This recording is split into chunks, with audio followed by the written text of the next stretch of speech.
तो अभी सुबह के हो रहे हैं 7:37 और बाहर का जो टेम्परेचर है वो है -12 और टेंट के अंदर का था अभी -10 क्योंकि मेरे को 5 मिनट हो गए हैं हीटर को ऑन किए हुए और ये भी अच्छे से जल नहीं रहा है क्योंकि इसके अंदर जो सिलेंडर लगते हैं ना, इस पे देखो पूरी बर्फ़ ही बर्फ़ जम गई है। तो इस वजह से उसके अंदर से गैस प्रॉपर निकल नहीं रही है। जो ये वाला सिलेंडर है ना, ये हाई फ्लेम वाला है, इसीलिए वर्क कर रहा है इतने माइनस टेम्परेचर में। और बाहर का मैं आपको दिखाता हूँ। बाहर का हिसाब किताब कुछ ऐसा है और ये आप देख सकते हो सारी जगह पे हमारा सब कुछ जम चुका है। और इस तरफ का आपको दिखाता हूँ, हमारी टार भी बिल्कुल जमी पड़ी है अच्छे से। टेंट के अंदर की लेयरिंग भी देख सकते हो। जब मैं रात को सोया हूँ तो मेरे अंदर से भाप निकली होगी तो ये मॉइस्चर बन गया होगा सारा, तो ये भी सारा जमा पड़ा है। इसलिए भी हीटर ऑन किया है ताकि टेम्परेचर डाउन हो सके टेंट के अंदर। तो अभी 8 बजने वाले हैं, तो थोड़ी देर मैं अभी बैठता हूँ, एडिटिंग करता हूँ। रात में मैं बहुत अच्छे से सोया, फुल गर्म रहा, कोई दिक्कत नहीं हुई क्योंकि लेयरिंग्स थी मेरे पास, एक्स्ट्रा ब्लैंकेट भी था, तो अच्छे से हो गया काम। लेकिन -10 में अगर आप आ रहे हो, रियल में -10 में अगर आप आ रहे हो, तो बिना गियर्स और बिना एक्स्ट्रा कपड़े, बिना एक्स्ट्रा ब्लैंकेट के मत आना, नहीं तो फंस जाओगे और जान से हाथ गवा बैठोगे। ये टेंट के अंदर रखी हुई बॉटल है रात में, ये देखो ये बिल्कुल जम चुकी है। ये तो अभी थोड़ा सा टेम्परेचर डाउन हुआ है तो इसमें से बर्फ़ मेल्ट होने लग गई है। ये रियलिटी है -10 की। तो सस्ता जुगाड़ करके मत आना, आ रहे हो तो अच्छे इक्विपमेंट खरीद के आना। तो इस सबक के साथ आज का दिन शुरू करते हैं स्नो के अंदर। Welcome back to my YouTube channel, my name is Sam और आप देख रहे हैं राइडिंग विद पीस।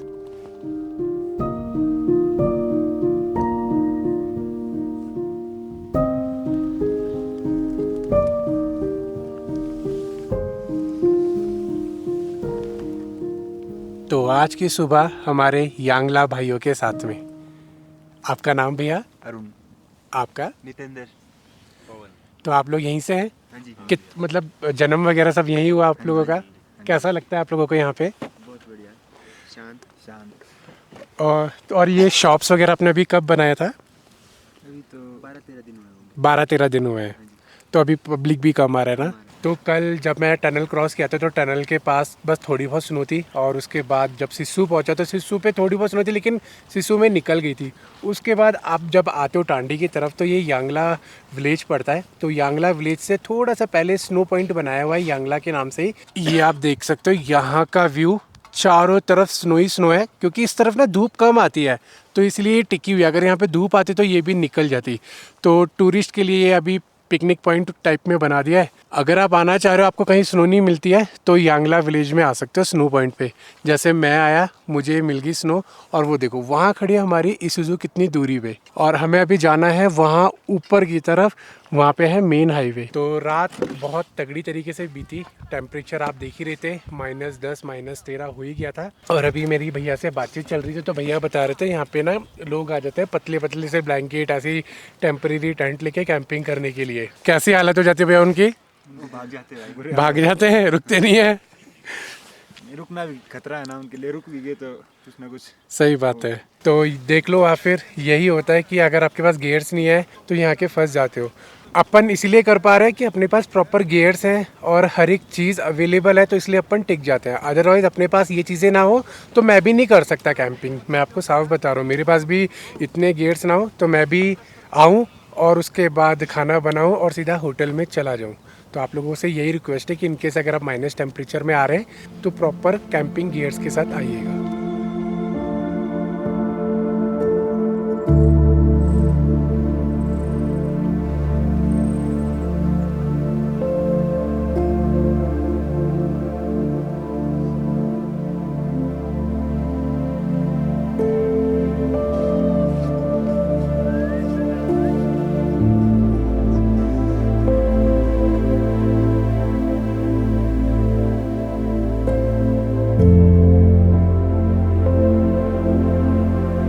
पूरे शीशे के ऊपर बर्फ ही बर्फ जमी हुई है। पूरे बॉनेट के ऊपर देखो क्या बर्फ जमी हुई है, पूरी तगड़ी वाली। एक बार इसको स्टार्ट करके देखते हैं क्योंकि टेम्परेचर अप हो चुका है। अभी लगभग होगा -2 या 3 डिग्री होगा। तो स्टार्ट करके देखते हैं कि हमारी गाड़ी क्या स्टार्ट होगी।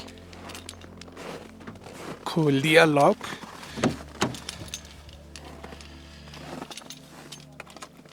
चाबी लगाई, न्यूट्रल किया, इग्निशन ऑन हो गया। अभी -3 दिखा रहा है गाड़ी का टेम्परेचर। अब शुरू करते हैं। जय माता दी। गाड़ी शुरू हो गई।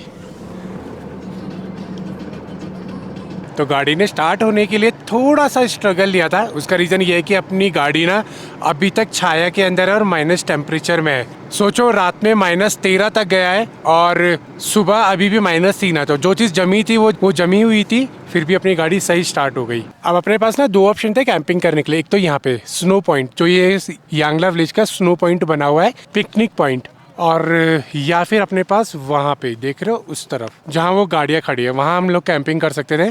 वहीं से ही हमें ऊपर जाना। अगर हम लोग वहाँ कैंपिंग करते धूप आती और हमारा सोलर पैनल वगैरह सब काम करता, लेकिन मेरे को करनी थी स्नो के अंदर, तो सिर्फ यहीं स्नो अवेलेबल है, तो इसलिए अपन यहाँ आ गए। लेकिन अब पता है क्या प्रॉब्लम है, अब यहाँ पे टूरिस्ट आना शुरू हो रहे हैं और ये ढाबे वाले भैया शाम को चले गए थे, तो अब इनकी शॉप चलेगी, तो अब थोड़ी सी दिक्कत होगी। तो मैं सोच रहा हूँ यहाँ से फटाफट फ्रेश होते हैं, अपना अच्छा सा ब्रेकफास्ट कुक करके खा के निकलते हैं।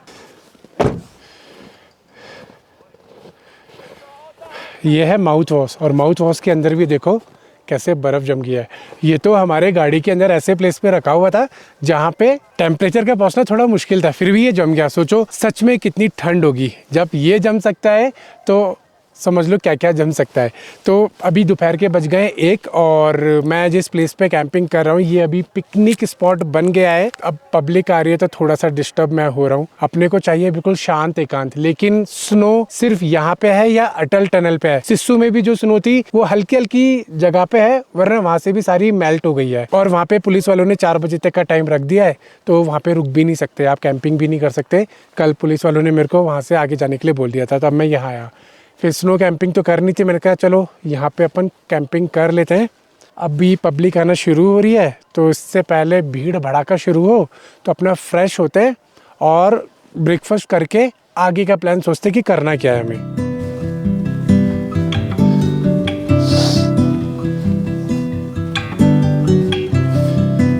लगता है आज मेरी लाइफ में ना काफ़ी चैलेंज होने वाला है पानी बनाने के लिए। मेरे पास जितना पानी है वो सारा बिल्कुल जम चुका है। ये देखो पूरी बॉटल जम गई है। और अब मेरे को मुंह भी धोना है, चाय भी बनानी है, पानी भी पीना है और बहुत सारी चीज़ें करनी है। अब इसको मैं कैसे मेल्ट करूँ? सबसे पहले मैं गैस ऑन करता हूँ ताकि गैस ऑन हो और थोड़े से हाथ सेकूँ। उसके बाद पीने के पानी का अरेंजमेंट करूँ।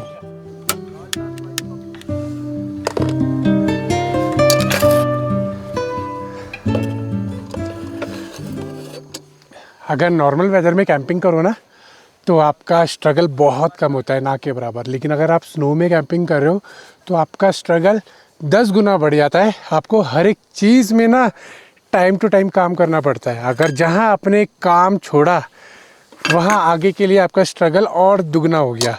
तो सारा पानी जमा हुआ है। अभी पानी पिघलाने के लिए मैंने रात को ये देखो इसके अंदर पानी छोड़ दिया था, वो भी जम गया। तो अभी पहले इसे पिघलाता हूँ, इसके अंदर बॉटल रखूँगा, जब वो जाके मेल्ट होगा देन फिर मैं आगे का काम करूँगा। बाकी ये देखो ये पूरी बर्फ़ जम गई है। अभी ये पानी पिघलेगा, फिर उसके बाद आगे का प्रोसेस शुरू करेंगे।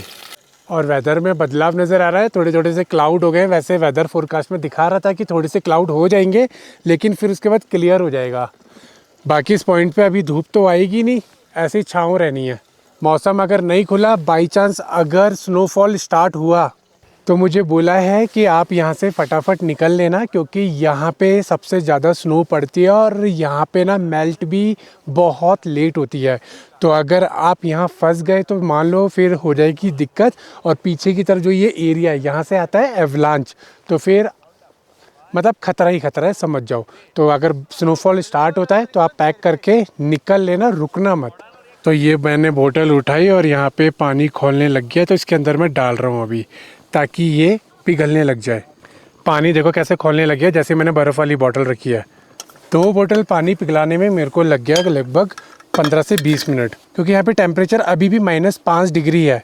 तो -5 डिग्री में बर्तन को गर्म होने में बहुत टाइम लगता है, और इस -5 डिग्री में ना काम करने का मन भी नहीं करता है। तो मैं अभी वही सोच रहा हूँ कि क्या बनाऊँ। मन कर रहा है कि बस एक सिंपल मैगी बना के खा लेता हूँ। तो बस मैं यही कंफ्यूज हो रखा हूँ कि क्या बनाऊँ। तो अभी सबसे पहले वैसे तो मैं सुबह से 2-3 चाय पी चुका हूँ, क्योंकि यहाँ पे गांव के लोग आ रहे हैं, वो मेरे को इनवाइट कर रहे हैं। तो जो ये शॉप्स बनी हुई है ये इन्हीं लोगों की है और बहुत अच्छे से बात कर रहे हैं, मतलब नेचर बहुत अच्छा है यहाँ के लोगों का।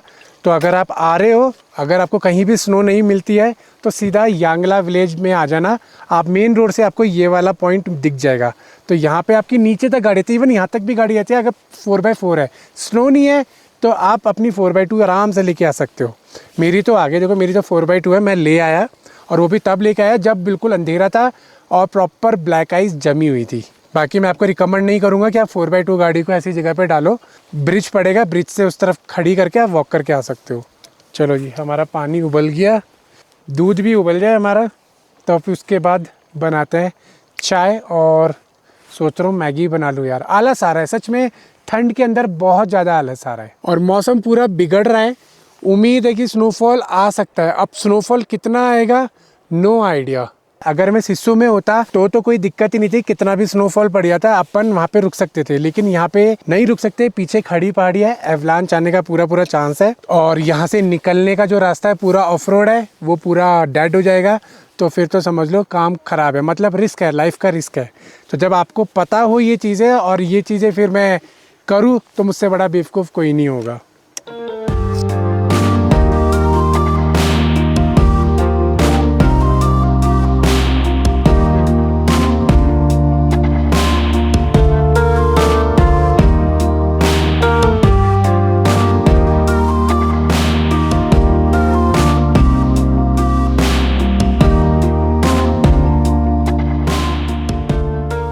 तो जब तक हवा नहीं चल रही होती है तब तक तो ठीक है, लेकिन जैसी हवा चलने लग जाती है भैया हालत ख़राब होने लगती है। तो मैंने डिसाइड किया कि मैं बना रहा हूँ पिज़्ज़ा। शॉपिंग हो गई है, बस वेजिस को फ्राई करना है, उसके ऊपर अच्छे से डेकोरेट करना है और उसके बाद उसको स्टीम करना है, हमारा पिज़्ज़ा रेडी हो जाएगा। तो ये रहा हमारे पास पिज़्ज़ा बेस। तो अपनी वेजिस फ्राई करते हैं सबसे पहले बटर डाल के, और जब तक बटर मेल्ट हो रहा है इसके ऊपर लगा लेते हैं सॉस।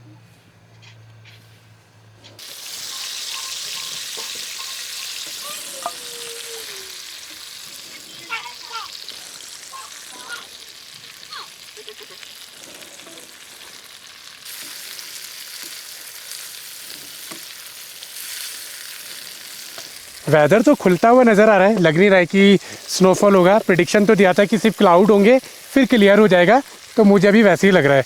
तो स्नोफॉल का जो चांसेस है वो कैंसिल होता हुआ नज़र आ रहा है।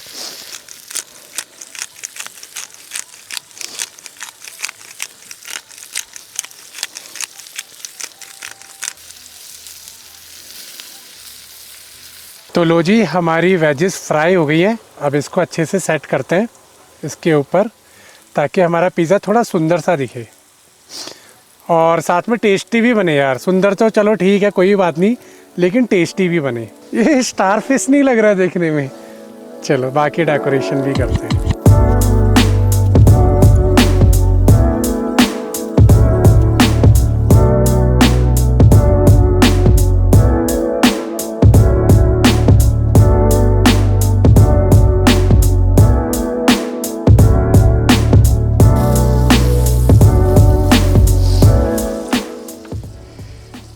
चलो जी, हमारा पिज़्ज़ा इसके अंदर गया।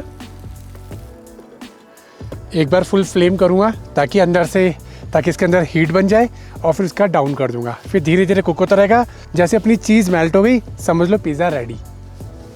तो जब तक पिज़्ज़ा मेरा कुक हो रहा है तब तक मैं बाकी सेटअप पैक कर रहा हूँ, क्योंकि धीरे धीरे पैक करने में टाइम भी जाता है और टेम्परेचर अब धीरे धीरे करके और डाउन होता जाएगा, तो फिर काम करने में मुश्किल होती है।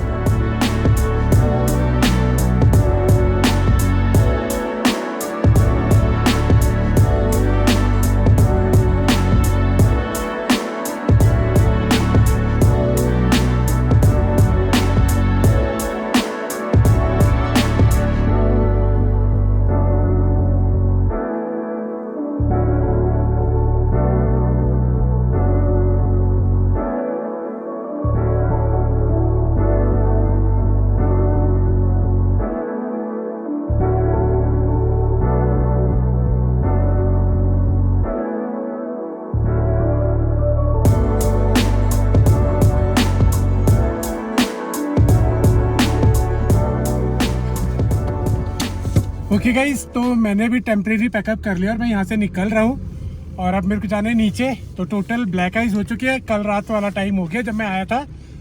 तो अब मेरे को नीचे जाना है, बस हमारी गाड़ी स्लिप ना हो। बाकी जो सुबह भैया से आपको इंट्रोड्यूस कराया था, ढाबे वाले भैया, तो वो मेरी हेल्प कर रहे हैं। आगे पाइप रखे उनको हटाने में ताकि मेरी गाड़ी आराम से निकल सके। ठीक है, थैंक यू सो मच भैया, आपने बहुत मदद करी, बहुत बहुत शुक्रिया भैया आपका। कोई चक्कर नहीं, फिर मैं आते रहूँगा, जल्दी से जल्दी आऊँगा। ठीक है भैया, गर्मी में आना। हाँ बिल्कुल भैया, हाँ, ठीक है, ओके ओके, थैंक यू। आराम से जाना, मजे से। ठीक है भैया। तो मैंने पहले गियर में डाल दिया है और अब ये चलती जा रही है। हल्का सा ब्रेक मैंने दबा लिया है ताकि ओवर स्पीडिंग ना हो, और मैं ब्रेक बिल्कुल भी नहीं मारूंगा ताकि आगे यहाँ पे ना ये ढलान है, बस यहीं पे फिसलने का डर है। उसके बाद तो कोई दिक्कत ही नहीं है, अभी तक तो कोई दिक्कत नहीं आ रही है, सही चल रही है।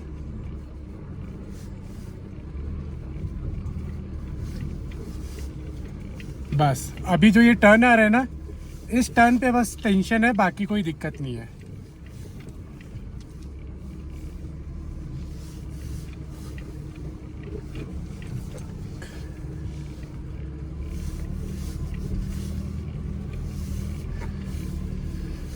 बस थोड़ा सा और, फिर तो अपन ब्लैक आइस से निकल गए। अभी आपको नॉर्मल रोड लग रहा होगा, लेकिन ये पूरी नीचे ब्लैक आइस है।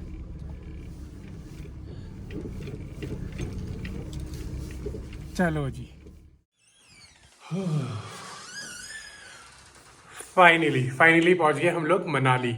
और यहाँ पे सारी चीज़ें हमने सेटल कर दिया है, लैपटॉप वगैरह चार्ज हो रहा है और डेटा वगैरह कॉपी भी हो रहा है। उस तरफ मैंने एक पावर हब बनाया हुआ है इस तरीके से, जिसमें सारे अडेप्टर लग जाते हैं और मेरी चीज़ें चार्ज होने लग जाती है। अभी थोड़ी बहुत चीज़ें और हैं, जितनी भी चीज़ें डिस्चार्ज हुई है वो सारी चीज़ें मैं चार्ज कर लूँगा यहाँ पर। तो वापस मैं अजय भाई के होटल ही आ गया, क्योंकि वहाँ पे स्नो सिर्फ 2 पॉइंट थे, एक आपका सिस्सू और एक आपका यांगला।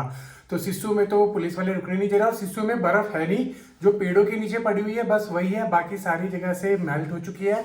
और उसके बाद जो दूसरा स्नो पॉइंट बनता है वो है यांगला, जहाँ पे अभी स्नो पड़ी हुई है, क्योंकि उस तरफ ना धूप नहीं आती है, तो इसलिए वहाँ पे पड़ी हुई है, तो वही टिकी हुई है। अदरवाइज धूप आती होती तो वो भी नहीं बचती। आज बादल हुए थे लेकिन वेदर बिल्कुल क्लियर हो गया है, और स्नो का कोई प्रिडिक्शन नहीं है कि कब पड़ेगी कब नहीं। मैक्सिमम लोग यही बोल रहे हैं कि अगले महीने ही पड़ेगी, अभी कोई डिसाइड नहीं है कि अभी कोई स्नो पड़ जाए। इवन कश्मीर तक में इस बार खाली पड़ा हुआ है, कहीं भी स्नो नहीं पड़ी है। जो पहले पड़ी थी, जिन लोगों ने मजे ले लिए पड़ती हुई स्नो के, उनकी बल्ले बल्ले। बाकी अब हम जैसे लोगों को थोड़ा सा स्ट्रगल करना पड़ेगा स्नो के लिए। और वो स्नो पॉइंट था तो वहाँ पे फिर पब्लिक आने लग गई थी, तो फिर यार आप समझ सकते हो वहाँ रुकने का कोई लॉजिक बनता नहीं था। और कल है सैटरडे संडे, वैसे तो वो ऑफ बीट प्लेस है, लेकिन अभी स्नो पॉइंट बना हुआ है, तो फिर टूरिस्ट आएंगे तो फिर कैंपिंग में डिस्टरबेंस होती है। अगर स्नो पड़ जाती तो फिर हमारे पास बहुत सारे ऑप्शन हो जाते हैं कैंपिंग करने के लिए, बहुत सारी लोकेशंस हो जाती। अभी सेथन विलेज भी बिल्कुल सूखा पड़ा है, एक बूंद भी नहीं है स्नो का, पता नहीं क्या हो रहा है इस बार। तो अभी समझ नहीं आ रहा कि मैं क्या करूँ, कैंपिंग करूँ, यहीं रुकूं, या फिर कुछ और प्लान करूँ, कहीं और जाऊँ, अभी कुछ डिसाइड नहीं हो रहा है। अभी करते हैं एडिटिंग और बाकी फिर देखते हैं अगले व्लॉग में क्या डिसीजन लेते हैं हम लोग, क्या करते हैं, कहाँ जाते हैं, क्या नया प्लानिंग करते हैं, वो आपके साथ शेयर करता हूँ मैं अगले व्लॉग में। तो उम्मीद करता हूँ आज की हाफ कैंपिंग आपको पसंद आई होगी, तो वीडियो को लाइक कर देना, चैनल को सब्सक्राइब कर देना, इंस्टाग्राम का लिंक दिया डिस्क्रिप्शन में, जाके फॉलो कर लो। मिलते हैं अगली वीडियो में, टिल देन गुड बाय। बाकी डिस्क्रिप्शन में नंबर है, अगर अजय भाई के होटल आ रहे हो तो आप रुक सकते हो, बहुत बढ़िया हॉस्पिटैलिटी है, रीजनेबल रेट है।